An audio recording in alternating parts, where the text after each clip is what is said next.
Передача по ЛТВ-1 по воскресенье происходит где-то 8:30, называется де-факто, фактически. То есть вот первый сюжет.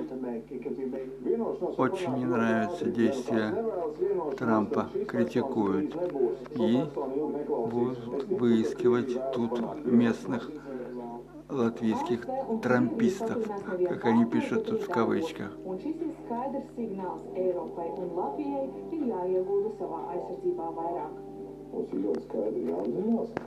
Viceprezidentam, kuris sarunu izgāšanā vaino it kā nepiekāpīgo un nepateicīgo Volodimiru Zelenski. Šie vēstījumi sakrīt gan Kremļa, gan Trumpa sekotājiem.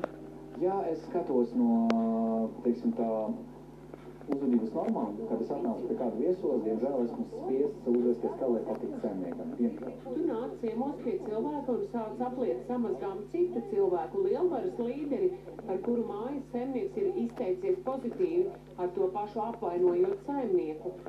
Pats Rosļakovs līdzību Kremļa un Trumpa teiktajā sakās neredzam.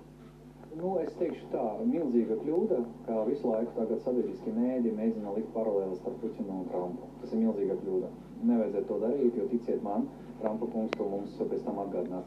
Trumpa vārdiem Zelenski lamā arī Zaļo un Zemnieku savienības sadarbības partijas vadītājs, ASV un Lielbritānijas sankcijām pakļautais Aivars Lembergs.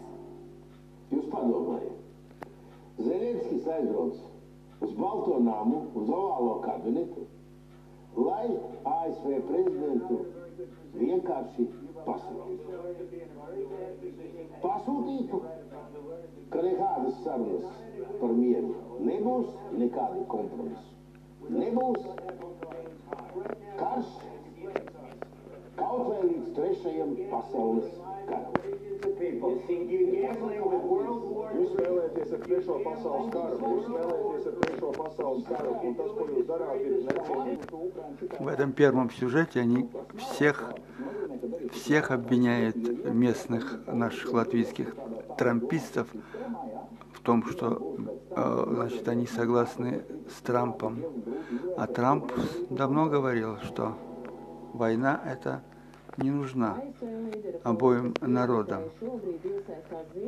что началось многое с переворота, вооруженного переворота в 2014 году в Киеве, когда законного президента вынудили бежать, чтобы его не убили.